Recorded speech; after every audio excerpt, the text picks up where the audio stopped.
This is The Baseline, discussing the hot button topics of the NBA. Welcome, everybody. You're tuned to The Baseline. Callie Warrenshaw discussing the hot button topics of the NBA. We are so close to the start of NBA season. But before we do all of that, damn it, LFMG, baby. Let's go, Mets. Or LFGM. Let's go, Mets. I'm so excited about it. You know what I'm saying? I'm ready to go, baby. Stephen A has got, orange and blue skies. I got black and orange, baby. Black and orange, which also was my high school colors. Black and orange. Yeah, man. Yeah, shout out Boyd Anderson Cobras, bro. That's exactly. What's up. You know what I'm saying? As always, man, let me roll out the red carpet to my man, www.shawsports.net, Big Kahuna PNC, my man, Mr. Warren Shaw, repping out of Fort Lauderdale, Florida. As you can see, my man, I'm pretty excited. Not just about the fact that it's baseball postseason and the Mets are in there, but it's also that time when we start talking about conference previews and the NBA season is getting ready to kick off, man. I mean, as they say, it's the most wonderful time of the year. Yeah, man, big things going on here in the NBA situation. And I echo your excitement for the Let's Go Mets.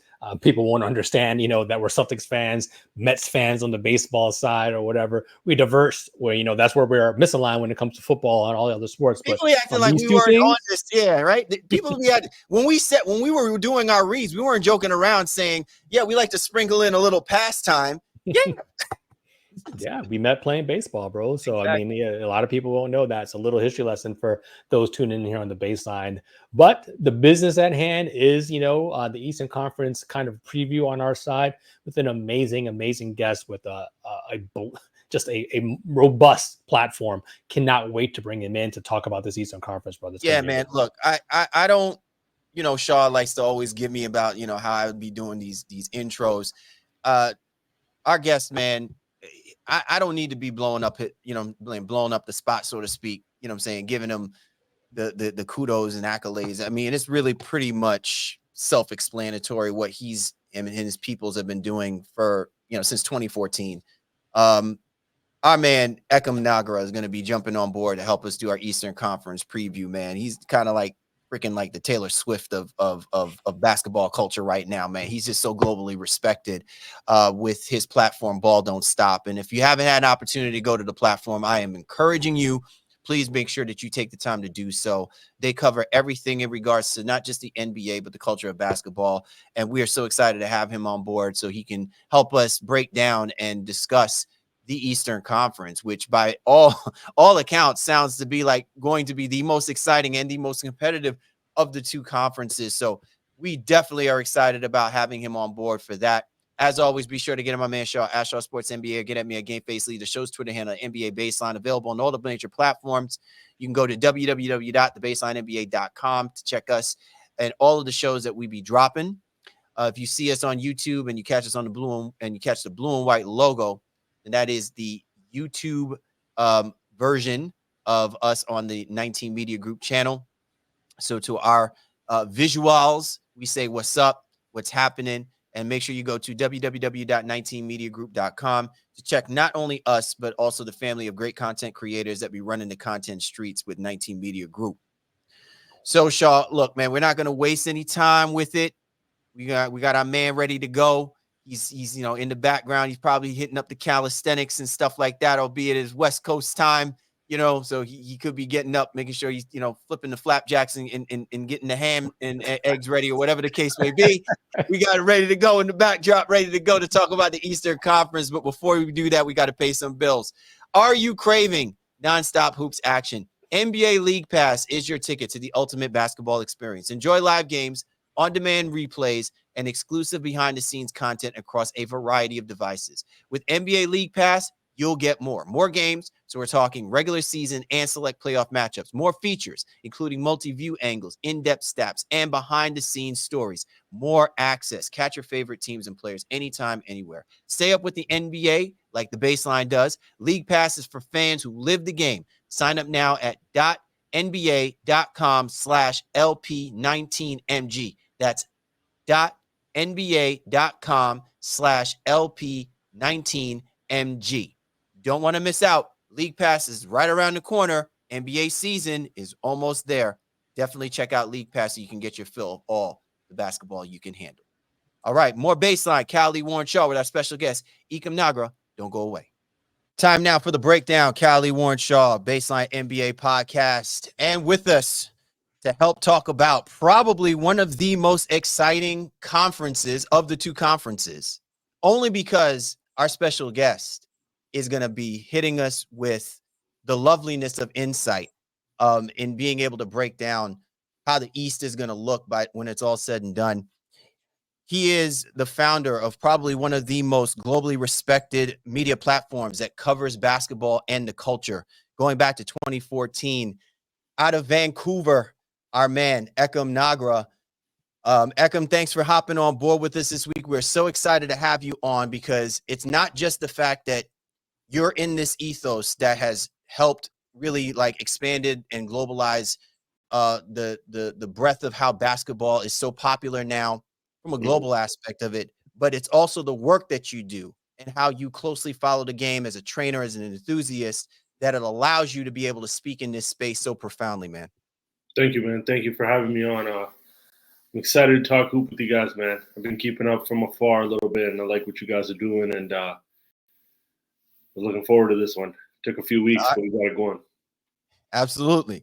All right, so let's get amped up about it, right? Like, so much has happened in this offseason with the Eastern Conference. And I think what I appreciate most about this is if you see a lot of offseason movements happening, it's because people are recognizing that the path forward to possibly winning a championship may be coming out of the East. And while I know a lot of people are still saying, you know, the Western Conference is still going to be the most competitive and things of that nature, if you really pay attention to what's been going on with teams like the Philadelphia 76ers, the Bucks, over the last couple of seasons, it's glaringly, resoundingly clear that we may have to fixate our eyes on what's happening out in the East. And I wanted to just get your take about what's transpired real quick before we get into the rankings. I wanted to get your perspective of how you felt this offseason went and if whether or not it lived up to the hype and the expectations about the competitiveness that I think people are anticipating with the Eastern Conference. Yeah, well, it's a new time in the Eastern Conference, right? Like every year, or it seems like over the last 6 years, it's gotten better. Ever since pretty much LeBron left, and then those Raptors won that chip, the East just took over. You know, it took a different direction, and the league got younger. All those lottery teams that used to be so bad in the 2000s, 2010s, you know, they ended up landing. You know, you got the Magic with Paolo now. You got, you know, you got squads that just really are birthing a new era for their franchise. And you're 100% right, man. You know, seeing Celtics bring the championship back to the East, it just makes them the power conference right now. Now what you see happening with the Knicks, you know, the path to a championship right now 100% runs through the East. Offseason's been good, man. I'm excited to talk about some of these moves. You know, the Sixers, they picked up Paul George. They got a big three now. Joel Embiid could be the MVP again. Like, there's so much happening in the East now. I wish we got to see those LeBron Cavs squads playing this type of Eastern Conference, man. It would have been fun to see these matchups because you're going to get some marquee matchups, not just in the East Finals, but in the second round. Some of these even in the first round, because these teams are not only just top heavy anymore. You know, that bottom seed can go beat a top seed like the Cavs. You got, like I said, the Magic or the Pacers. These are squads that could be a 4, 5, 6 seed and possibly win a series against a 2, 3, 4 seed, you know, and we wouldn't be surprised one bit. So let's go ahead and get right into it, Ekam. Like, let's first talk about, you know, teams that we were looking at as probably or likely to be the lottery teams, right? What we, you know, collectively had said is it looks like it's going to be the Brooklyn Nets, Washington Wizards, and the Chicago Bulls. So kind of give a little bit of insight on your perspective of why you think so. And then I know Shaw's going to kind of, you know, jump in as well, too, to provide a little bit of insight about why we think that these teams are going to be at best lottery teams for this season. Well, you know, like these teams are in a tough spot. They're not in position to compete right now. If they gun for a play-in spot, that's the best they could get. So at that point, you start looking at the direction the league is going. The league just keeps going younger and younger, right? There's no double thinking this. Cooper Flag is coming in. You got kid Ace Bailey, I think his name is, and he's tough. Like the Bulls, and I'm a big Zach LaVine guy, but it's like he's your franchise player right now. I think he's 28, turning 29. The Wizards, they're probably going to give Kyle Kuzma and Jordan Poole project 10 games. And if they don't see anything, it's time to tank, right? They're going to go say, hey, listen, we need that next Paulo. We need to follow the mold that the Orlando Magic were on, We need to follow what the Pacers just pulled off. We need to follow what some of these bottom teams that quickly became top teams, even the Cavs, with Darius Garland. We need to follow that. And how do we go do that? How do we rebuild from scratch? And it's simple, right? They're going to have to tank. They're going to have to go get one of those top 3 picks. Even the Brooklyn Nets, that KD and Kyrie and Harden thing, like they weren't projected to be in this position, but this is their moment now. They have all these draft picks to quickly turn it around and expedite their rebuild, right? So I think those teams, and they just don't have the weapons, right? They don't have the weapons outside of 1 or 2 guys. They don't have that, winning identity right now. It doesn't look like it. And the East is tough, like you said, man. The East is going to have squads that win 50 games, win 48 games. And, even I look at a squad like the Raptors up here, like we're watching it, and we're like, okay, what's it going to be this year? Is it going to be you go for a 9-10 seed and stay in the middle of the pack territory? It's kind of weird because then you don't get that top lottery pick either, right? Most likely. So those 3 teams, I have them at the bottom just because of that what I just said right there, Yeah, and I'll tap in. So when I'm looking at these 3 teams, like Ekam said, like there's not a whole lot to be excited about. For me, these are the 3 teams where everyone's going to be calling is like, all right, yeah, you don't have star guys, but you have role players that might be able to assist us. Brooklyn, you can look at Dorian Finney-Smith as a guy that, could potentially get moved before the deadline. Even a Dennis Schroeder, if you will. Cameron Johnson, not Cam Thomas, Cameron Johnson, guys that people will have some interest in. So they're not playing for a whole lot.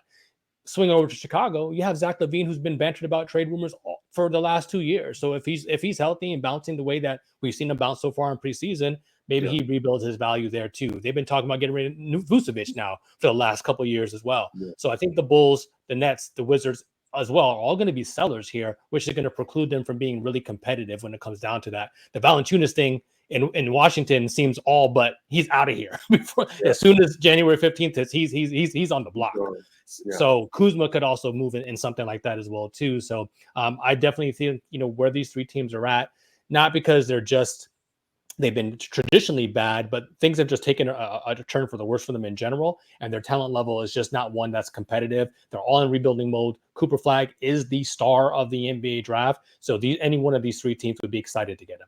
Isn't it funny though? Like, I'm sorry, Ekam, I was going to just say, isn't it funny? Like a year ago, we're not even talking about this being somewhat of a, how do you say, draft driven, lottery class. Like a lot of it is seeing what the current, climate of what players that you have access to in some of those trades and seeing what pans out if those guys can actually become top tier guys, premier guys, and they don't even have the patience. I mean, look at the Wizards. You roll the dice and getting a guy like Jordan Poole on your team, and it was just so bad that they're like, okay, you know what I'm saying? And we talked about this last year's show about Kyle Kuzma, bless his heart, right? Like this man is like, I'm trying to stand up. You know what I'm saying? I want the Wizards to stand for something. So I'm going to, go with the flow of this. And in your mind, you're thinking, get out, right? Like the movie, get out, and he chose not to do it. Go ahead, Ekam. Yeah, the NBA is different now, man. The patience isn't what it once was, right? Yeah, exactly. Building camaraderie, building like a nucleus that can stick together for 3-4 years. It just doesn't happen no more. And teams are jumpy. Like you said, Jordan Poole, Kyle Kuzma, they had high hopes for that. 10 months later, they're like, yo, how do we get away from this? So there's so much talent in the league now, so much young talent coming in.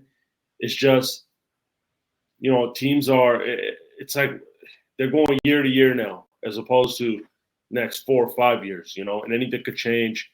It's I know some of the league guys, it's like they don't have that job security they once had either. Because especially a role player, any off year statistically where you don't look good on paper, that could be your last year in the league, which is tough.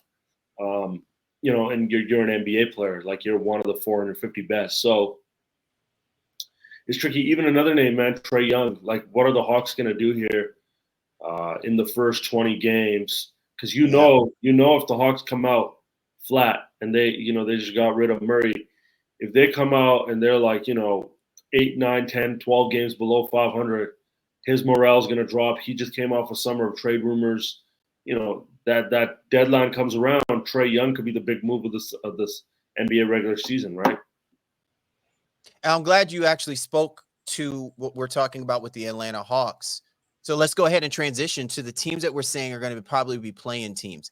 It's interesting. A few years ago, the conceptualization of playing sounded really, really nice and intriguing. Yeah. But now, as we've moved 2, 3, 4 years into this, I think a lot of this is going to be more about the whataboutism, right? Like, what about these playing teams? Are we going to be feeling optimistic about, or are we just basically saying, all right, they're just prolonging the inevitable of us talking about them being lottery teams? So it's interesting, right? Like, so we have packed up in as more of your play-in type teams, the Charlotte Hornets, the Atlanta Hawks, the Detroit Pistons, the Toronto Raptors. And I think it's interesting that you bring up the point about Trae Young and the Atlanta Hawks, Ekam, because I'm down on the Hawks. I don't have nearly the same kind of confidence about what this Hawks team could do. And a few years ago, they were on the upside of things, right? There was supposed to be potential of this being more of a long-term, them being in contention, them, being part of those middle of the pack possible contenders over the next couple of seasons because you have Trae Young. But over the last few years, that has seriously deteriorated. Whereas you have a team like the Charlotte Hornets, where if they have the right head coach and the type of talent that they have, they can definitely take a step forward. Hard to imagine them taking a step back. Yeah. Like we said, the league moves so fast. Hawks 2021, they're in the East Finals. And now it's 2024, and we're talking about them, hey, might be done with Trae Young. And, like, that's unusual. This is the first time we're seeing this in my lifetime, actually, probably your guys too, where, teams are having that much success with guys in their prime. And 2 years later, they're like, yo, let's get done with this, So it's looking like a wrestling storyline. Yeah, exactly. Wrestling storyline. Heel turn is coming so quickly, you don't even realize it, right? Exactly. The heel turns are right. They're being planted every single 10-game stretch where teams are losing. You got a heel turn pending. And you think about it. Look, is the Hornets, like you said, what's a step forward to them mean, I think for most important, what I always say is this: the way the league is now, it's wild, wild west. The games, the way they're played, are so up and down, loosely played, high octane, so many shots, so many threes are going up. It's so dependent on momentum. Like, the Hornets could come out and win first six out of their 8. And then their whole narrative that we're looking at them is different. And they themselves, their coaches, the whole locker room morale is just different. They're like, these young kids are knocking on the door. So are they the next team to break that door down, right? You never know. And that start, man, I look so much at, like, those first 10, 12 games now. When I watch, I'm looking at those first 10, 12 games and seeing, like, okay, what direction are these guys about to go? And, game, like you said, we're moving fast now. So decisions are being made quick. Identities are being, carved out quick. Narratives are being spun real quick. What is the narrative if the Raptors come out and somehow win the first 7 of 9?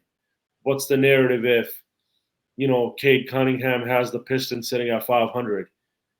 That's where, you really figure out, because on any given night, I feel like in today's league, mostly anyone could beat anyone because the 3-ball has changed the game. The season favors the youth. The season favors teams that could get up and down. The season favors teams that are going to recover, get off that flight, be able to defend for 48 minutes as a team. So it's up for grabs, but, like, at the end of the day, I'm not going to sit here and say the Hornets, Hawks, Raptors, and what was the other team? Pistons are about to take a top 6 seed in this season conference either. You got to show me, and you got to show me quick. Baby steps. Yeah. Yeah, of the teams mentioned here, Charlotte is the one that I have the most amount of hope for, and a lot of that is LaMelo Ball just flat out being healthy.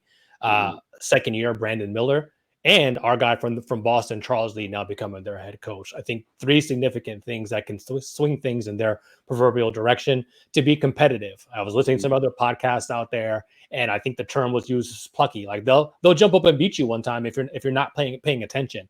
Now, it's not to say that they're going to be a playoff threat, so to speak, but they have the most room, I think, for improvement with this. Atlanta's in a really weird situation, as I think, Ekam is more or less indicating with Trae Young, like what's really going to happen there post 3 years from, making the Eastern Conference Final, and Quinn Snyder, is he going to be running out of time and rope? You got Zachary Richey there as a rookie. Jalen Johnson is looking to bust out the seams. Clint Capella, I think this is his contract year. So there's a lot of questions. Is it the youth movement? Is it the mid movement? Is it the Trae Young movement? Atlanta's in a very, very precarious spot, I think, for my takes of all this. And Toronto getting a full year now of their new guys, if you will. Quickly's there now, Barrett, even Kelly Olynyk to a lesser degree. Jakob Poeltl came, I think, mid-season. Having all those guys centered around what Scotty Barnes wants to do, kind of as the fulcrum of how that team is going to operate, gives Toronto a very, very long runway to be long defensively and a lot better offensively than they were for the majority part of last year. So to me, Toronto and Charlotte stand out as my two, potential teams to climb out of the play-in conversation, if anything. While I think Detroit, lastly, is more or less, they're still building. And while JB's now the head coach over there, you got Tobias Harris to join the situation. You got Tim Hardaway in that situation. They have a lot of guys and a lot of shooting that's complementary to Cade, which should lead to improvement. I'm still just not convinced that they have the right mix of talent in general. Like, I think you have the skill set right, but I don't know if the guys and their mindset are going to be right to fit around Cade. Isaiah Stewart going to the bench. What exactly is Jalen Duren's role right now? You still have Jaden Ivey on this team. Is he a bench guy? Is he a starter? There's a lot of things that make me nervous about Detroit. Well, and I know it's one of Cal's kind of like not favorite teams, but a team he's been eyeing for a little while, and I just don't know that they're there yet. Cal, I'll kick to you. Your thoughts on the Pistons and the rest of this bracket, So, if you will. Ekam, you brought up a really, really interesting point, and I think I want to tie it into what Shaw was just talking about, because I want to speak to this about how it relates to the Detroit Pistons. The Detroit Pistons are the kind of team that I think, when their mind is right, they should not be going on 27, 28 game losing streaks. And I think, to your point, that is what you cannot have with these play-in like teams, that you can look up and down and see there's some talent there, but you cannot afford to go on these type of losing streaks that we have been seeing over the last couple of years. And more importantly, teams that have had struggling organizational changes taking place that's impacted their ability to attract talent, and also for them to be able to compete in an already growingly competitive, in this case, Central Division. Because it all comes out of the Central. Remember, the Indiana Pacers were going through this a few years ago as well, too. So something has to change, right? And even if you are a veteran head coach like Monty Williams, you allow something like a 20-plus game losing streak to impact the way that they're trying to coach up young players. You've already lost that locker room. So I think it's interesting, to your point, Shaw, because when we talk about the Charlotte Hornets, maybe this is why we want to be high on the Charlotte Hornets, because Charles Lee is part of a program in which you've seen success across the board. Even after Udoka left, him still being under I'm losing. Well, he came from Milwaukee, but to the point though of what I was speaking to is that there just seems to be more stability coming from under the coaching tree that Lee is under, that might make us feel a little bit more confident about what he can do with the Charlotte Hornets. What I liked about what JB Bickerstaff is, when nobody wanted to give him the same type of respect and consideration, look what he did with the Cleveland Cavaliers. And maybe to the Pistons, they're saying we can at least handle that he's somebody that can be able to make those adjustments and changes in the regular season, and we can see some improvements with the talent that we currently have. So to your point, I agree. I think if there's two teams that really you should say, I can definitely see them being confident play-ins, it would be the Raptors and possibly the Hornets. But I feel like with JB Bickerstaff, he is the outlier. I think with the talent and the fact that you added those veteran pieces, the Detroit Pistons, to me, should be more of a confident play-in team that should be competing than I would say maybe over the Charlotte Hornets. Because again, I feel like even with the Charlotte Hornets, how does Charlie adjust to knowing that you're probably not going to have that starting 5 roster throughout the course of the regular season? And that's just because part of it is predicated on the health and the stability of Ball. Ekam, I'm going to kick it to you here real quick, but where I could get confused because he's been, as we're going through it, like the Pistons, there's more guys that I forgot about. Malik Beasley's on this roster, right? So Jalen Duren, the shooter, or Tim Hardaway, the shooter. Jalen Duren is on that roster, right? You have to develop Azir Thompson. He's a certified hooper. Like he's got to get minutes, he's got to get reps. So who is that coming at the expense of? So that's when I say like they just kind of threw a bunch of stuff at the wall, and there's a bunch of guys here now and said, "Hey, JB, good luck with this. We're better than we were last year in terms of talent wise, but sussing out those minutes is going to be really interesting for Detroit." Your thoughts? It's going to be tough. It's going to be tough. I like the JB Bickerstaff hire because, like you said, he's turned teams around before. This is like this is a direction that is going to be different for the Pistons with him there. He's going to be about business. I mean, he took teams to the playoffs. Like he's going to come in with a point, with a purpose. I look at Jaden Ivey, right? And that's a guy that could be a franchise point guard somewhere else. Could be a franchise 2 guard somewhere else. But, and I see him, and I've been watching him in preseason. He's coming together with a shot. He's looking a lot different. But it's like, okay, dude, are you going to go in and take away shots from Cade? Are you going to go in and play off of him? There's so, like you said, Jalen Duren, what are they doing with him? Are they confident in a Cade and Jalen Duren duo right there? Is that their cornerstone? So for them, it's Can I ask you this question real quick? To your point, so to me, it sounds like you're not feeling the combination of Cade and Ivy, right? No, I'm not. And I get that, and I think part of the reason why you shake things up is you get a head coach that can help expose that, exploit that. Bickerstaff showed that, even though at his expense, he's no longer the head coach for the Cavaliers, that the combination of Mitchell and Garland is not working, And so if you want the Cavaliers to be competitive, you're going to have to make a decision about that combination. One of them is going to eventually have to go. So to your point, I think this might actually be a good thing when you have a head coach who can suss out some of these things, even if it's at the expense of the team maybe not having it all together, but they can still be competitive. But at least you know what you need to do moving forward. 100%. And he's going to know quick. We're going to see that. That's another team that could have a big move made at the deadline, right? They're going to build around Cade. I know Cade's a hooper. Like, he's going to be a star at one point in the league at some point. It's what's happening around him. These are the years where the Pistons are going to suck for a bit. Build like Tobias Harris. What's the purpose of that move? Is to have a vet, because they're trying to turn this around. They're trying to build it. They seem like they're close. It feels like they're a piece or two away from saying, okay, let's go and try to compete with this every year for the next step, which is a play-in spot. But like you said, man, they just don't have the consistent formula that they've displayed so far, and we don't know if this group that they have right now is it. If you're gonna go all in on Cade, you need to go get him a co-star now and then start building. Like the Pistons are one of those teams that they're not in a position to start making moves at the deadline, big ones. They're gonna have to find that guy, build with that guy, have a couple more years where they don't make the playoffs. But they have an actual chance to build a core and nucleus and grow with it for a few years, You're tuned to The Baseline, Callie Warren Shaw, with our special guest, Ekam Nagra of Ball Don't Stop, one of the premier platforms that covers basketball, the basketball culture, on all things basketball. Be sure to check them out on all of the major social media platforms. They are hard to miss because they are worldwide. As we continue our conversation for the Eastern Conference, previewing the teams, ranking them out. So let's go ahead and transition now to the middle of the pack teams. And Shaw, Ekam, we have them listed as the Miami Heat, the Cleveland Cavaliers, Indiana Pacers, Orlando Magic. And primarily, we know that these are teams that essentially are going to impact the playoff positioning and playoff seedings. So we know that if they do what they're supposed to do, they win, they're in, right? So they are part of that playoff picture.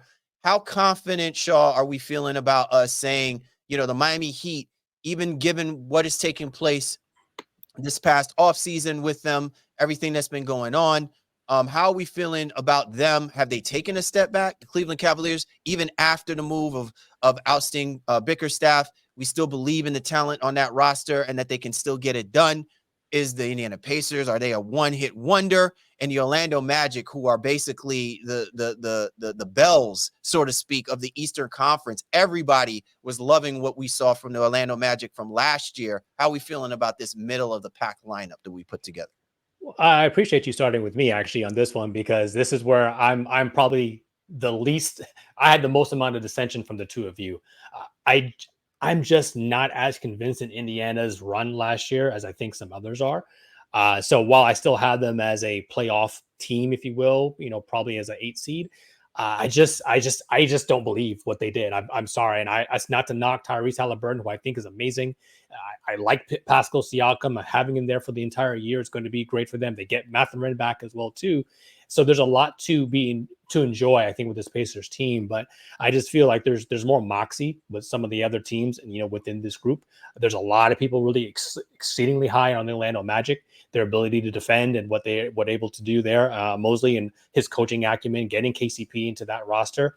And as you know, only from the aspect of I live in South Florida, so I get a lot of Heat stuff kind of shoved down my throat. And I just see that they're being all business this year. And I think as long as they're able to stay healthy, they're still going to be here in the 7-8 range, but with a lot more consistent, because the Eastern Conference, as we've been alluded to, is just going to be more competitive in general. So while they're trying to get out of that play-in range, if you will, I still have them as a 7-8 seed, but I think they're going to be there kind of solidly and not like scraping to kind of get in like in the years previous to that.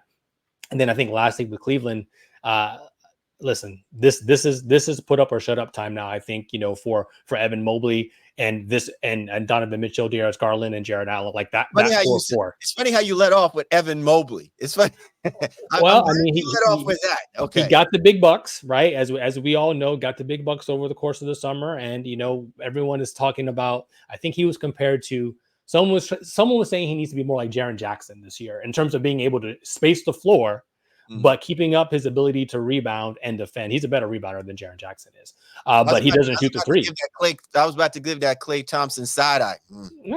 But I mean, but he has to be willing to shoot the ball, right? And I think that's been the biggest situation, because otherwise you negate what Allen is when they're on the floor together. So it was interesting when you're talking about JB moving to Detroit. He's had a hard time kind of sussing out between the two guards and then the two front court players, and Allen and Mobley as well too. But for me, the biggest misnomer for where we are aligned here is going back to the beginning, is where I just don't have the same confidence in Indiana as the rest of you do. E, I'll throw it to you. Your thoughts on this tier?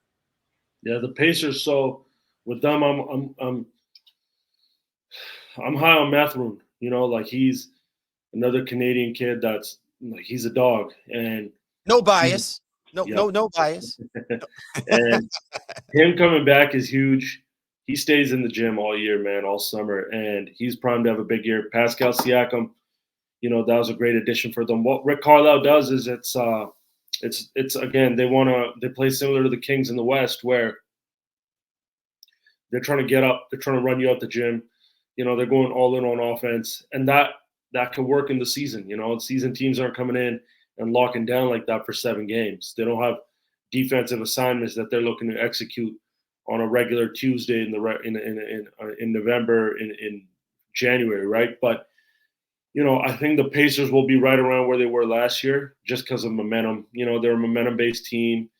They have good depth. TJ McConnell, Obi Toppin are there.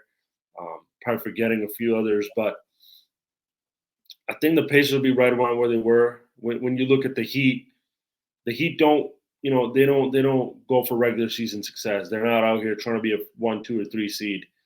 That's just not who they are. But with who they are, with Spoelstra, with everything they run defensively, Jimmy Butler coming back, they're going to be in that mix as always.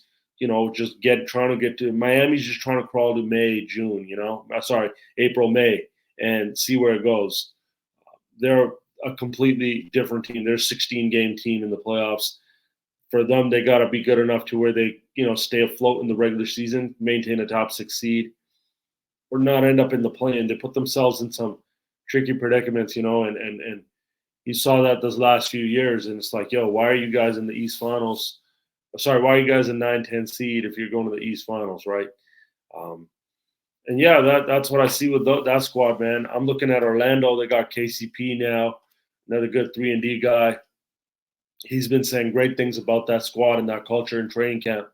So, you know, that youth movement, Paolo, Wagner, Cole Anthony, Jalen Suggs, like I like what they got there. They defend really well as a unit, you know, and they're going to go in and they're going to steal some games. They're going to beat some of these top teams, you know, in the regular season, and the top teams in the East. Yeah, Cal, let me ask you this though before you jump in, and I kind of want to lead you in this. So, okay. I feel like as good as Indiana is offensively, is as good as Orlando is defensively. Mm-hmm. So they both have, you know, their Achilles heel is the opposite kind of each other. But Yeah. all of us seem to have, well, at least consistently, Orlando at the top of this tier, Yeah. right? So your thoughts, CL, on kind of the why behind the Orlando love, you know, understanding that they struggle historically offensively. So I think Paolo Banchero is going to be the difference maker of the tier of guys that we're talking about in this bunch. He, to me, has the trajectory to really be like the next unstoppable force, so to speak. Now, that's not to take anything away from the amazement of Tyrese Halliburton and what he was able to do last year. We've been talking about Tyrese Halliburton ever since the draft, that the Knicks should have, gotten this dude. And I think when he has great players around him, he becomes even better. But when you solely make it about him trying to be the guy, he ain't Jalen Brunson, right? He ain't like that kind of guy. But to your point, Ekam, the reason why I think the Pacers are dangerous is because of Benedict. I feel like he, to me, is like the Western Conference.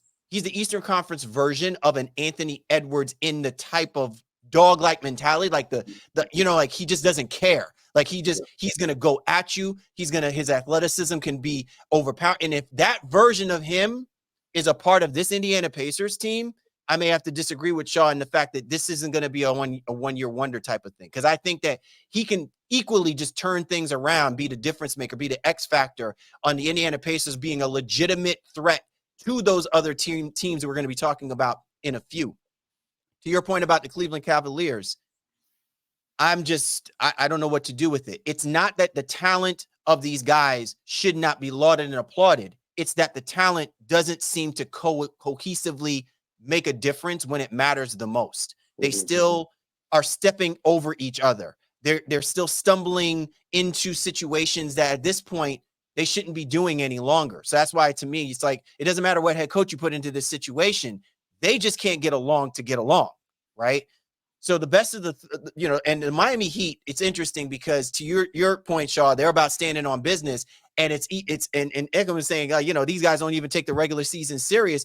And if you really think about it, the reason why they don't take the regular season serious is because in their division, no one competes against them. They don't look at, the Magic. They haven't looked at the Magic as a legitimate threat up until this year. And over years, it's never been about the Wizards, and it's never been about the Hornets. This might actually be a season where it might matter to the Miami Heat to really, really show up and show out, because I don't think they want to go into the playoff situation knowing that the Orlando Magic now own them. You know what I'm saying? So they may actually, pony up against games like that against the Orlando Magic, which everybody is saying they should clearly be the best team coming out of the Southeast. But it was never like that, because that division has been arguably the worst division of all the divisions, because it's never been competitive. And if you're the Miami Heat, you don't have to treat it seriously because you're only more focused about the top tier teams, which are a part of the other divisions. I'll just say this with Miami, with Kel'el Ware there, if he's as good as advertised, what he was able to show in the Summer League specifically, it's a dimension Miami has not had, at least not in a very, very long time. If he really is able to space it, a little bit, at least even from the corner from three, giving Bam some more flexibility, and they're able to play those, larger lineups. You have a Jimmy Butler who's focused. I'm sure you watched Starting Five Netflix series. He's gone through a lot in the last year or whatever, understands his contract situation is something that needs to be handled, but he's not overly focused on that.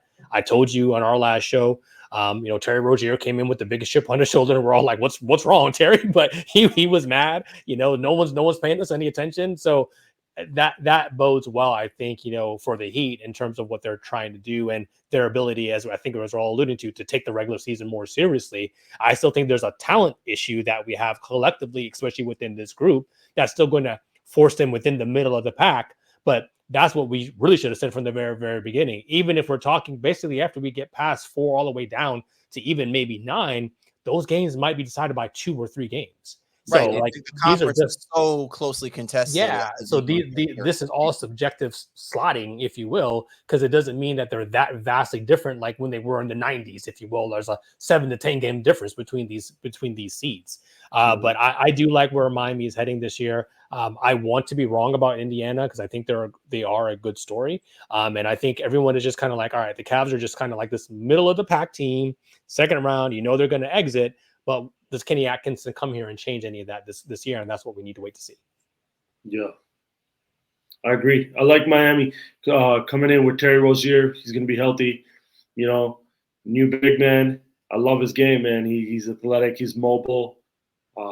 Has that old school, I want to dominate in the paint mentality. But if he could space the floor, Miami could be out of this group. I think Miami is the squad that if they lock in, they could say, hey, guess what? We're a top 3 team this regular season. And Miami being a top 3 or 4 team changes everything because when they come in serious, when they come in with a secure seed and the season slows down and the playoffs roll around, you do not want to see a motivated Miami team that's coming in with momentum, with Jimmy Butler locked in, with the pieces around him firing. Because if they do that, you got a tough first-round series if you're any of those top 5 teams in the conference, right? It's a tough second-round matchup if you're any of those squads. Yeah. Casio, would you agree that they are the scariest in this group? Or would you lend that to where Orlando is currently sitting? We talked about Paulo. We didn't really talk about Franz, and his overall development, and obviously a multi-time All-NBA player and Donovan Mitchell in Cleveland as well too. But here we're spending a lot of time on Miami and Indiana. Are we overlooking anybody else within this tier? No, I think both of you have made some excellent points. I look at it like this. The Orlando Magic, to me, are the type of team where in the regular season, the more that they assert themselves in beating the better teams, the more confident people should feel about how good of a team that they can possibly be in the playoffs. Whereas with the Miami Heat, we basically look at, all right, they get knocked off by even, say, a middling team. That still doesn't mean that if they are not fully out of the playoffs, that you are going to sit there and just concede at the fact that they're going to lay down to whoever they play in the first round. There will always be a legitimate threat. And with the Indiana Pacers have proven to me that their style of play can be formidable and dangerous. They, to me, represent what the Sacramento Kings were, what we were hoping for the last couple of seasons, except I think from an execution standpoint and the fact that it's in the Eastern Conference, you can legitimize the Indiana Pacers a whole lot more than you can legitimize the Cleveland Cavaliers. Even with Kenny Atkinson as the head coach, I don't have nearly the same amount of confidence. It's not that I don't think Kenny Atkinson can make this team a better team. It's just I have no confidence from a talent perspective when they get to the playoffs that they're going to knock off any of those other contenders the same way I might feel about what the Indiana Pacers would do, maybe the Orlando Magic would do, and maybe even obviously what the Miami Heat could do. Like those 3 teams, if they're in the playoffs, they are bad company for whoever is going to be wherever the seeding plays. And if you are to me, I think it's putting on notice. If you're the Cleveland Cavaliers, you want to be in that conversation, then you definitely have to prove it in the regular season. When you get these matchups, you can't have an under 500 record against the better teams, whether it's the Eastern or Western Conference. Like you got to go in and you got to show them that you're ready for this moment when it presents itself so that people don't look at you as basically saying we're a first round or second round walkthrough or first round walkthrough if they were to be able to get in. Yeah, so I think that the consensus here, and I'm going to try to sum it up for this tier, is that largely Cleveland is the same. Like they're going to be the most consistent, but they are who we thought they were. But we're not excited by that. So we got to see what Atkinson does. Does Mobley take another leap one way or the other? But the rest of the roster is largely the same. Everybody else has qualifiers that we're probably putting the grading scale higher than. Miami staying healthy, the full year of Rozier, Kel'el Ware, all of those other things, right? Orlando take another leap with Paulo and Franz. getting KCP into that mix as well too. Indiana getting Siakam for the entirety of the year, getting Mathurin back. So we feel like their sliders, if you will, are going to adjust higher than Cleveland in general. But Cleveland should be exactly like you said, Cal, exactly who we thought they were. You're tuned to The Baseline. Callie, Warren Shaw, discussing the hot button topics of the NBA, our Eastern Conference preview with our special guest, our man, Ekam Nagra. He is a Ball Don't Stop. Be sure to go check them out, www.balldon'tstop.com, for everything that you need and more to cover the basketball culture. You name it, they've got it. You definitely have to go to their platform. They are the best of the best. All right, let's transition now to talk about the heavy hitters, right? We're talking about the contenders. Milwaukee Bucks, Philadelphia 76ers, New York Knicks, Boston Celtics. Ekam, I think we collectively agree they are the creme de la creme. You know what I'm saying? They are the dudes that are pretty much are going to set the tone and the tenor of how exciting our NBA season and our NBA palette is going to be, not just for the regular season, but even as we get to the postseason. What are you sensing from the Bucks, the Sixers, the Knicks? Everybody obviously is saying the Boston Celtics are going to wind up being the team to beat again coming out of the East. There's really no reason to besmirch that, even though they will be without their big guy Porzingis for basically half of the season, arguably. But be that as it may, when you look at what this team did as collectively, how they asserted themselves, it's hard to imagine anyone to basically make it seem like the Boston Celtics are just fluke team. This has been years in the making, and now we are basically seeing the leprechaun legacy being unleashed now, of how a good team, when put together with the drive, with the chip on their shoulder, with the respect that they were trying to get. This is why you don't want to mess with a team like this type of version of the Celtics. Mm-hmm. No, for sure. You know, when you look at the East, obviously the Celtics, we don't got to speak much on them, right? It's their time. They're in their reign. They're coming in. How many games did they win last year again? Was it 64? I think it was 60. Yeah, 64 games. That's a team that was. And I thought I didn't even think they win that many games. I thought that they may have won 60, maybe 59. So yeah. Maybe that's their motivation this year. Like, yo, let's try to win 70 games this year. You know, we know who we are. We know our formula. We know our night to night, what we're trying to do, execute, and go lock teams down, right? Maybe, you know, it's hard to keep yourself motivated in today's league. You know, so much movement. You know, the season feels so long. It's a grind. But, you know, maybe the Celtics, I would love to see them come out and say, let's try to win 74, 73 games, you know, and motivate themselves through that. You know, they're at the top. I think, you know, they might, if they don't go that route, they might have a few games. You might get upset a little bit and end up as a second seed, maybe a third seed, maybe. I doubt that. But, you know, Boston, I don't need to speak much on it. When I look at what I'm looking at here before we get to the Knicks is what the Bucks are about to do. You know, Damian Lillard had a little bit of a slump last year, figuring this thing out because he got there pretty late. Now it's like, okay, are you going to reestablish yourself as one of the best guards in the game, and, you know, take the onus upon yourself to make this thing as dominant as it's supposed to be with him and Giannis? You know, I want to see Giannis more in the two-man game with Dame. I want to see him play more pick and roll, play more off the ball. That way Dame could be the true point that he is. Get guys involved. Can I ask you a question? Can I ask you a question on your point real quick? I'm sorry to interrupt like that. Do you want to see more scoring, more dominant scoring from Damian? Or do you want to see more of Damian being able to distribute and get, you know, Giannis and Middleton and the rest of those guys open? I felt like that was, to me, the biggest struggle with him was what version of Damian Lillard are the Milwaukee Bucks asking of him to be for that team? That really wasn't a question when he was as a Portland Trailblazer. Yeah, that's a good question. And me personally, if they're going to beat the Celtics, it's going to be Giannis has 42, 12, and 10, and Dame over there went off for 35 points and hit a, you know, series of tough shots down the stretch of a big game, 5, 6, or 7 to steal momentum. So Dame has to be in that moment where he's looking to take games over, put up 50, put up 60, What they got to figure out is how he does that playing next to Giannis. How he does that, how he comes in, because he's been a scorer his whole career. How does he go in, and now you got to distribute, you got to get Middleton, you got to get these guys involved, you got to run the offense, the pick and roll. How do you do all that and still be in position to take games over when it comes down to playoffs, right? They got that to figure out. If he could do that, if Doc Rivers and Giannis and him can figure that part out, I think the Bucks are going to be right at the top. Bucks are going to be right there. They're going to be better. They're going to be like a 2-3 seed. They brought in some 3-and-D guys.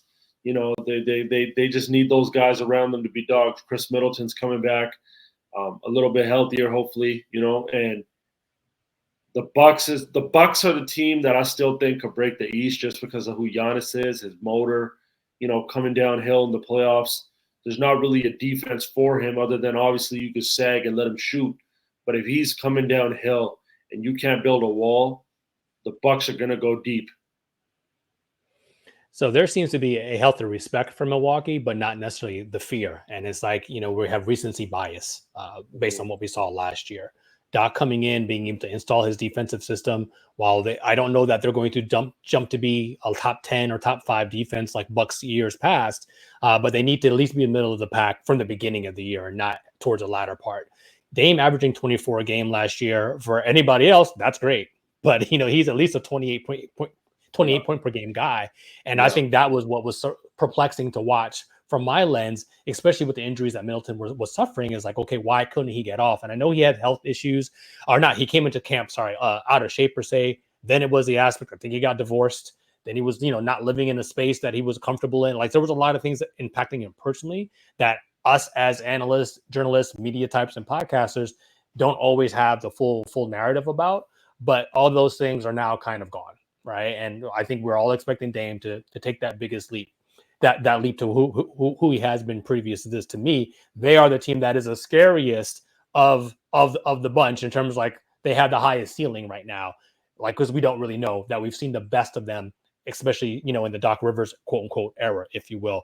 Of this though, which is really interesting, because you actually had the Pacers in here as 4. You were the most down on the Sixers, down at 5 in general. But that was the one thing that I think was really interesting. So I kind of want to kick it back to you in that regard. Just quickly, your thoughts on why you don't believe the Sixers are a top 4 contender in the Eastern Conference. Health, with Embiid, Paul George, it's just a pattern of like they miss 20 games a year. And in this East, like Cal was talking, like you can't afford to do that, man. And I'm high on Tyrese Maxey, he was giving me young Dwayne Wade vibes a little bit for moments, like rookie year Dwayne Wade vibes in the playoffs last year. I'm not going to say 2006 Dwayne Wade, but I mean like when Dwayne Wade came onto the scene in 06, 04, 05, and, coming downhill, so explosive, making shots, getting into the paint whenever you want, setting guys up, and just being a force. I was really impressed with him. And, he became an all-star. But if Paul George and Joel Embiid are not, if one of them are missing 15, 20 games, which they have been over the last couple of years, it's going to be tough. It's going to be tough for them to maintain the top seed, man.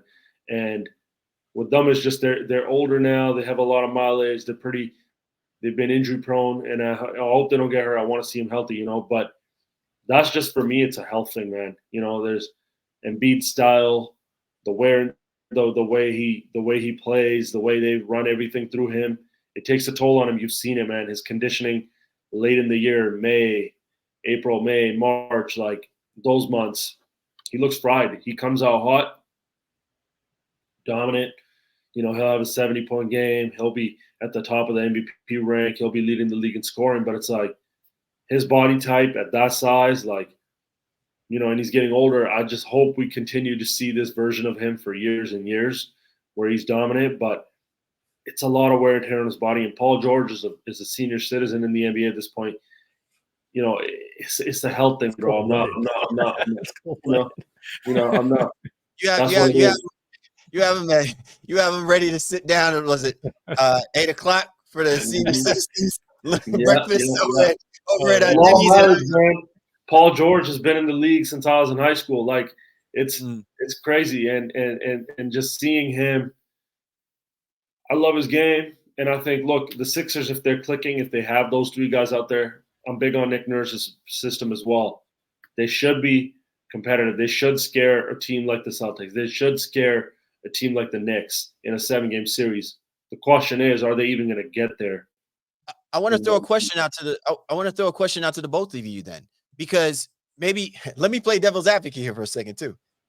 To me, then what it sounds like is the Boston Celtics and the New York Knicks will probably amass enough wins to put distance between who then would be between the third and maybe even the sixth seed, so to speak. Like, in other words, are we saying that the Philadelphia 76ers, Milwaukee Bucks, Indiana Pacers, Magic, whatever we want to say, that there will be a much more closely knit race after the Knicks, so to speak, than we are saying that this is about the Sixers being a legit 3-team, 4-team, 5-team, whatever the case may be? I'll let you start with that, Ekam. Yeah, I think I would say even the Knicks and down. See, that's the thing. We're caught up in the seeding here, but there's not going to be much of a difference between 2 and 5, possibly even 2 and 6. Remember how the West used to be, right? And even the West now, it's those end of the year. If I'm at 47 wins as a 5 seed or a 6 seed, and that 2 seed is a 49 win, 50 win team, we don't know who's better in that moment, really. We're really going off matchups and what they did this year. So this is the exciting part of the East, is that we could roll into April and this season's going to get decided on those last 3 days. That final week of the season is what's going to tell us who's who. So even the Knicks, man, they got stuff to figure out. And they're going to lose some games that we thought they should have won just because I was like, yo, I think the news of Mitchell Robinson not being available for the year, I think it's like, before I wanted to buy, I really struggled with this move about them getting Cat. And then if you sold me on the fact is, oh, well, we still have Mitchell Robinson, I'm like, okay, because, maybe it's the idea that you want to have another version of small ball, and maybe the pressure doesn't have to be about Cat being this big defensive presence, because I really think he got bailed out a lot with the combination of Edwards and Gobert out in Minnesota that helped him elevate himself to be a better defensive player. But I know, stretch the imagination. Is he changing the dynamic or being the quote unquote impact maker defensively, like how Tibbs had that team playing last year, even without Mitchell Robinson? So now that you don't even have Robinson and you don't even have Hartenstein, I think that this is going to be more about how offensively the New York Knicks can look better than they are about them still being the force that they were defensively under Tom Thibodeau. Yeah, for sure. For sure. The Knicks got a lot, like you said, man. Does Towns fit that identity defensively? There's still question marks with them. On paper, it looks amazing. I like the move just because, offensively, I think he fits a little bit better than Randall in that system. With Brunson, you want to run the pick and roll again. Mikal Bridges, they got some figuring out to do. We got to figure out which identity they come out with. Are they an offensive team? Obviously, they're going to defend, but how good are they offensively? What's their continuity like? Who at the end of games is closing? Is Mikal Bridges now a role player again like he was with the Suns? Or is he a guy that's putting the ball on the floor and saying, hey, I'm going to go get 20 and match Jason Tatum or Jaylen Brown in spurts? All these things are huge. Obviously, the Knicks have a very high ceiling as well. If all this clicks, if they carry over the momentum from last year. But the league is crazy, right? There's no Mitchell Robinson there. This narrative about the Knicks could shift in a few weeks. Yeah, with Mitchell Robinson being out at least through the end of the calendar year and maybe back, by the trade deadline, it does pose some issues. But we know Tibbs is going to run that team into the ground. And I think to the earlier points is they will be gunning for all the wins they possibly can, right? Cat and Jalen Brunson, they're going to be playing 38, 40, 42 minutes a night, I think, on a regular basis, while most teams are going to stay in that 34 to 36 minute range. And that's where my concern is for Boston in terms of being the number 1 seed. I think they're the best team still in the Eastern Conference, but when it comes to seeding, I don't know if they're going to go as hard, but we do have the narratives, right? And when we know the NBA loves their narratives, and the Tatum disrespect, the Jaylen Brown being disrespected as well too. Both of those guys are coming back fully motivated, but do the Celtics have enough depth in the front court, and not in terms of bodies, but talent, right? Because you think about Cornette and Kata and even Al Horford at his advanced stage, you talk about senior citizens. can they really man that front line in a way that's going to get them even close to the amount of wins that they had last year? And that's where I'm a little bit dubious. I think the Knicks are going to be gunning for that number 1 seed and just playing guys kind of balls to the wall all the minutes in the world, which will get them some wins for sure. I am one more thing about the Knicks that I'm curious about is kind of the OG Anunoby effect. And he's a guy too he struggles with injuries, from time to time. Yes, he got paid. I think he's the second highest paid player on the roster, or might be the first highest paid player on the roster, going into this year. Is he cool with that? I got my bread, but does he need to go and prove something, offensively primarily, because he's got to defend, but does he get in the way trying to take some shots? And, that's something that I don't think will be an issue, but it's something that I'm going to keep an eye on to just kind of ensure, all right, what kind of player does he want to be? Is he fine being a extremely high paid role player who does, kind of 3-and-D type stuff, and playing not even a Robin to Jalen Brunson. He's more like, I don't know, you can call him Alfred, maybe Catwoman. I don't know. go with you want to in the city of Gotham. I applaud your optimism there, Shaw. I really, really do. Ekam, you want to chime in on that? Yeah, that's a good point about OG Anunoby, man. Like up here in Toronto, the whole time I always knew he was an elite defensive player, but even last year, man, I thought the Knicks at points. I wasn't sold on the Knicks last year. I thought, okay, who do you have outside of Jalen Brunson that could really create here when the defense designs a scheme to take him out of his element? They reminded me so much of those Isaiah Thomas Celtics from 2016, where they had those glue guys and those role players around him. And Brunson just did everything, but you saw the wear and tear. Same thing with IT, right? You get into that second round, and you're depleted by then as a barely 6-foot guard. Who else on the Knicks could step up? But that's why I feel like they made the right moves in getting Bridges, another scorer. Getting Towns. Do you think though, Ekam? Do you think though? Here's where I'm scared. I don't want to be scared because to hell with the Knicks, even though I'm in New Jersey. But here's where I'm scared is the Knicks, like Jay-Z says, I don't do it to you, Dunny. I overdo it. I think they're overdoing this. They literally have changed their starting roster, right? And even for the money that you've given Jalen Brunson, you're really putting a lot on this guy who just has now come into his own of being that guy.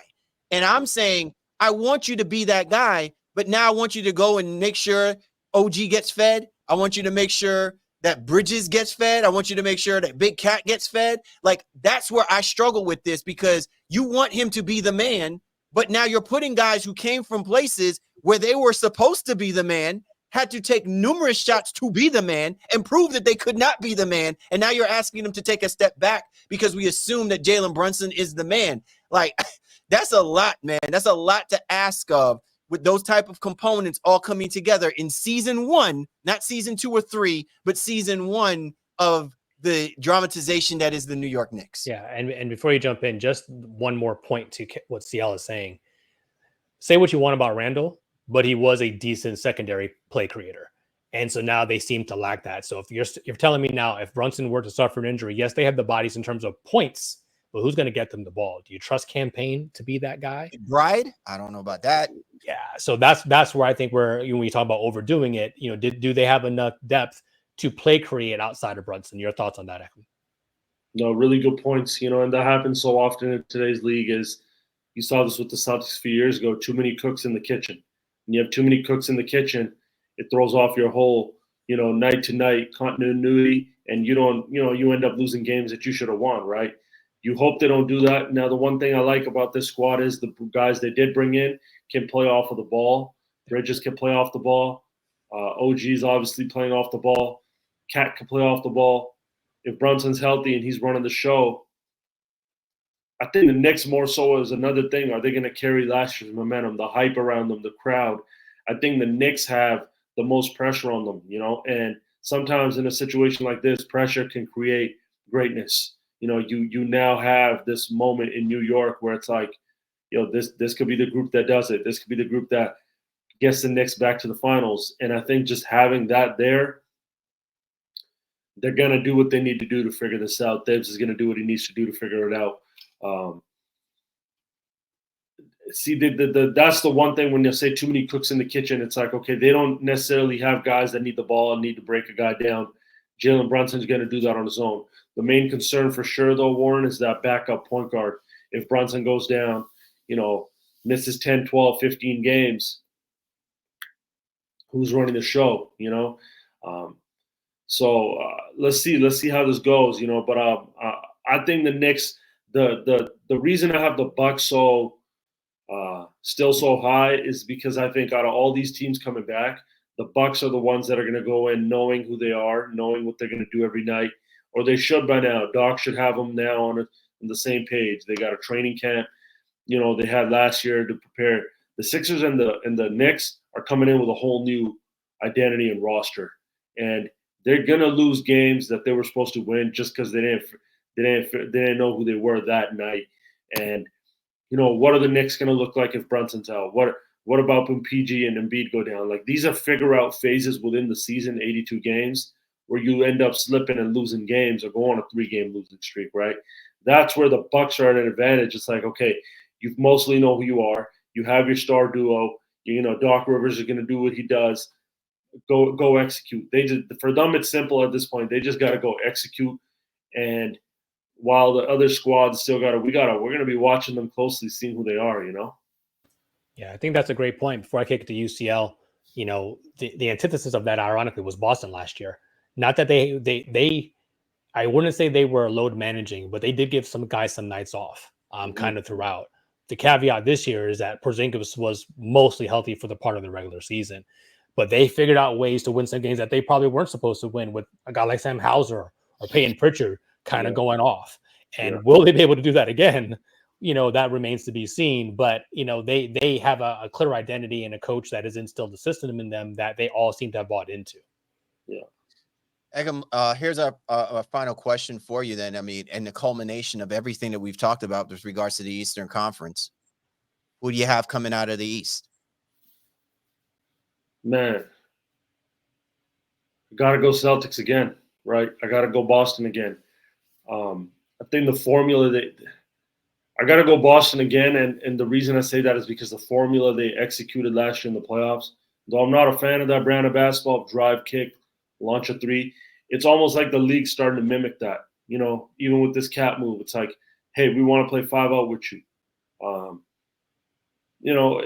When you start doing that, when you get into a copycat league, you best be able to match them and do it better than them. You saw this when the Warriors took off, and you saw the entire West just try to play like them, try to, space the floor and run and gun, and it's a copycat league. Can you really do it on the level that they just did it and won? And I keep coming back to the Bucks. I think the Bucks are the one team they're going to say, hey, we have and the Heat too. But the Heat, let's assume the Heat don't get there because they sometimes don't take the regular season serious and shit just happens. Milwaukee's the one team that plays different a little bit, where Giannis is coming to bully you in the paint. He's breaking down your defense. Dame is going to do what he does. The Bucks are the one team that could switch things up and stun them. But I don't think the rest of this East is going to beat Boston at their own game. The Pacers, yeah, you can run and gun, you can shoot three, you can drive kick all day. Are you going to do it to the level of a Celtics, powered by Joe Mazzulla? Because they bought into that system and they went 10 out of 10 on everything with that. So for them it comes down, they live and die by the three. They live and die by the three, but they're also so good defensively now. You have a squad that they might have an off night shooting wise, but guess what? It's just going to be a low scoring game then, because Drew Holiday and Derek White are going to sit on your guards and really just clamp down, slow down your offense. Jason Tatum, Jaylen Brown, they could lock down any wing in the league. So I got to go Boston again for that reason. Shaw? I mean, come on. I try not to be a homer in the overall situation. I think everything is always health dependent. So as long as Porzingis is back, I don't think they can make a run in the playoffs, an extended run in the playoffs in the way they did last year, assuming everybody else is healthy, right? They need Porzingis to be back, but as you know, as he said, this is a formula that seems to be working. And I listened to Mazzulla, even again, referring back to the starting five situation. And if you saw some of the nuggets that Mazzulla and the moments Mazzulla and Tatum had in that, and when you started to see that team truly shift their thinking and get out of the past, and Udoka's not here, and whatever was alien them previously, like they fully bought in, and Tatum was able to be himself. He didn't have to try to be somebody else or who the media wants him to be. That gives Boston all the steam and all the legs up that they need in essence to be the best team in the Eastern Conference. But they absolutely need Porzingis to be able to come back and do that. But I do think the Knicks are going to give them a run for their money. And Milwaukee is a sleeping giant, but I'm not as down on Philadelphia as the other two of you are. But I also understand the history of health there.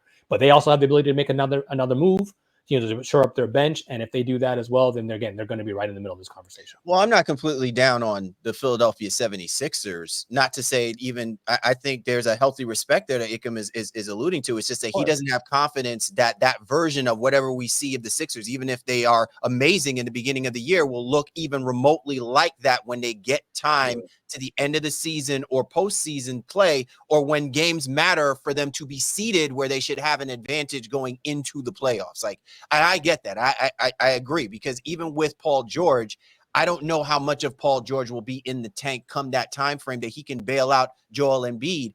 I think the X factor, to your point, Ekam, is Maxey. If we get, D Wade, crash Wade Maxey out there on the basketball court, there should be a healthy mentality by Nick Nurse to say, we need to run through him more so than worrying about every time running through Joel Embiid, because Joel Embiid, from a health perspective, you want him as fresh as possible. And it feels like Maxey can be that guy to, hey, I can do that. I can crash all day. I'm your fall guy if you want that to be. And if we get that, then I think the Sixers should very much be a very dangerous basketball team, because from a matchup perspective, they will cause problems for teams like the Celtics, or maybe even teams like the Milwaukee Bucks. To your point, though, Ekam, I do think of the teams that we were talking about, and I agree with you, the most dangerous team are the Milwaukee Bucks. The most dangerous team for the Boston Celtics would be the Milwaukee Bucks, because I don't know if they genuinely have an answer for the version of Giannis that I'm hoping is going to be prevalent come playoff time. And even with Damian Lillard, that we're asking him to be, Dame time Dame, I still think that the road to prosperity for the Bucks to get back to the finals has to be exercising demons if you're Doc Rivers and if Giannis Antetokounmpo. I think Giannis Antetokounmpo has lost the respect of people in saying that he is the most feared basketball player in the game of basketball, and he should come in with that mentality. I think if you're Doc Rivers, you need to exercise demons about how you are not a good playoff head coach, right? So if you want people, I need to raise my hand button here. So you have to raise your hand. It's your show. So, but for the two of you, right? So, I mean, we are waxing poetically about Milwaukee. Can this be done with just Dame and Giannis, or do they need a healthy Middleton? Right? Is I don't want to say X factor, but can it be done if, assuming Middleton is this regressed version, injured version of himself, or is there anybody else on this roster who can pick up the proverbial slack? My answer is no, but I'd love to kick it to the two of you to kind of see, can it just be the Dame and Giannis show for success in Milwaukee? No, they need Middleton to give you 15 to 18 points and bake big shots in a playoff game for sure. Even if Dame and Giannis are going out there and combining for 70, 80 points, that's just not going to be enough against a squad like Boston. You need someone else that can open up the game and keep the offense flowing. Middleton's health, Middleton hasn't looked the same since those injuries, man. His hips look tight. His movement isn't always there. He doesn't really have a first step anymore. Never really had one to begin with. I love what he did in 21. All skill, all buckets, all tough jumpers. But it's like he poured all of himself into that season, man. bro. Yeah. He's exactly. like, he's like forgetting, like, and he secured the bag because of it too. He put all of himself into that season, and we have not seen that same type of Middleton since. Exactly. And if let's say the Bucks are not getting that from him, do we see them say, hey, let's bring in Zach LaVine? Who do we got to move to get Zach out here? I know that contract's big, but who can be our third scorer a younger guy that could come in and be that guy that Middleton was for us in 2021, man. Look, That's look, spicy. look, Sean. That's spicy. You gave me a chill on that one. And we could probably talk hoops all day, but yeah, I think Levine, as we started kind of at the beginning of the show, if he's back to any semblance of himself, like that is a major chip. I understand that GMs just don't love him. I think the contract is just too massive. He's owed like $150 million over the next 3 years or whatever it is, but you can't get that type of scoring, secondary playmaking, and 3-point shooting as well too, and clutch capabilities as well. It doesn't grow on trees, and I think that would be an amazing potential get for Milwaukee. Assuming they're not cap strapped, they would be able to make that work. I like that. I like that a lot. Ekam, I'm gonna add to what you were just talking about in regards to Middleton, in that this takes the pressure off of what we've been asking Middleton to be, or we thought he was going to be after that 21 season, right? Like we thought that the reason why you made the trade to move Holiday was because you thought you were going to get that version of Middleton. Right. And now that you weren't getting that from your guard position, you weren't getting that from your wing position, you had to make a play somehow. And somehow it just fell in their lap that they were able to move and get Damian Lillard. So to me, if you get that version of Damian Lillard, I would think that this takes the pressure off of asking so much of Middleton to be that guy. Because if you're wanting Damian to give you 27, 28 points per game, I don't need Middleton to give me 23, 24 points per game that he was effortlessly doing that season that they won the chip. I just need him to be healthy, and I need him to go out there and just make clutch shots. And it can't be any more about people asking him to be that guy, the pressure that, he just doesn't show up. And what does it matter? If you've got those two guys taking that weight off of your shoulders, he should be able to go out there and execute. The only problem is, and to your point, Ekam, he's gonna run into an issue when you're playing against the likes of a Jason Tatum and Jaylen Brown. They will cause him problems. You know what I'm saying? As far as his ability to score the basketball. But if it's being offset by Giannis being that guy, if it's because Damian is creating a problem for Holiday and White, then now the counter goes back to Mazzulla on what do you do from a defensive strategy standpoint, because now the floor is open for Middleton to take advantage of some possible mismatches, because the concentration has to be back on the big two for the Milwaukee Bucks. Facts. No, for sure, man. Damn it, man. This is awesome. I love it. What an awesome conversation to be had to discussing the Eastern Conference. Ekam, thank you so much for hopping on board with us, brother. What can I tell you, man? It's the reason why your platform is one of the most respected and globally known platforms that are out there. What you and your peoples do, covering the game, speaking to the game, covering all aspects of it, writing, podcasting, all of it, man. It's the reason why Ball Don't Stop is one of the best platforms that's out there, man. And we appreciate you. Thank you guys so much for having me on, man. And let's do this again during the season for sure. I love talking hoop and with guys that really are tapped in and keeping up with everything and understand the game. So appreciate what you guys do, and excited to watch this full episode and share it all out there. Absolutely, man. Absolutely. You're tuned to The Baseline. Callie, Warren, Shaw discussing the hot button topics of the NBA. And this was The Breakdown. All right, Shaw. What more can be said, man? This is an awesome Eastern Conference preview. Not only is it great having great conversation with Ekam, but I think more importantly, just, this is why the Eastern Conference is so damn competitive right now, right? And why all of these moves took place in the offseason, and they were heavily in the Eastern Conference's favor in doing so. It's like maybe they just don't believe the dominance of the Boston Celtics, or maybe they legitimately feel like we need to step our game up even further in order to be able to compete with the likes of the Boston Celtics. I don't know, whatever the reasons are for this. But it's why it's opened up this floodgate of conversation. And I'm so glad we were able to have him on board to help us break down the East. Yeah, as they say, it's a copycat league. So teams have geared up to beat Boston, not only in the Eastern Conference, but in the Western Conference as well. And it's going to be one that it's going to be tight. That we were trying to kind of have that conversation throughout. It's not the old days, 7-10 games separates, these seeds. This might be 2 and 3 games that separate these seeds, and it all becomes about matchups. Did you slip 2 or 3 slots because your main guy was out 10 games, but now you're this powerhouse going into the playoffs? or are you now more like last year? Your main guys are hurt as the playoffs are starting, so you're notched down 2 or 3 slots as a result of that in terms of your ability to compete, especially against the upper echelon of the Western and the Eastern Conference. So I'm excited about the season as always. And to recap, if you will, our lot of rebound teams: Chicago, Washington, and Brooklyn. Good luck to y'all boys. Our play-in teams: Toronto, Detroit, Atlanta, and Charlotte.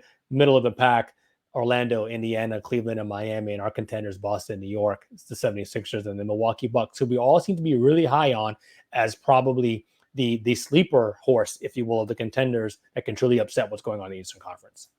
Yeah. And again, we're all obviously looking at that, not just from an individual standpoint, but collectively based off of our assessment of what not just they've done last year, but even over the last couple of seasons, which teams are certainly trending up and which teams we kind of see are, certainly after this year, may not be having the same kind of conversations about where they are, where they're going to want to be, moving forward. So yeah, man, this has just been an awesome conversation to be had. And once again, we'd like to thank our special guest, Ekam Nagra from Ball Don't Stop. Please go to www.balldon'tstop.com to not just check out the shows that they do, also the articles that they have covering the NBA and just, the whole culture of basketball. It's basically like your one-stop shop there and stuff like that. And I also agree with your sentiment, Shaw, about it being a copycat league. I like the fact that we have no problems copying and bringing on great guests like Ekam to be able to talk about the Eastern Conference. Feel free for other shows out there if you want to copy. I don't know if you're going to get the same kind of content that we were dropping here. You know what I'm saying? Our man was dropping bombs. We were dropping bombs as well, too. But, I'm all for a copycat league if we're going to have this kind of conversation on a weekly basis, my brother. Absolutely. Well said. So fans, listeners, let us know your thoughts on the Eastern Conference. Where do you see things shaking out? Do you agree with our overall assessments? How the injuries might play into, who will be at the top, who will be at the bottom? Did we disrespect your team? Let us know. Shoot us some information in the comments or always on all of our social media platforms. Absolutely. Once again, for the Baseline, Callie, Warren, Shaw, we appreciate you guys for hopping on board with us this week, and we'll catch up with you next time.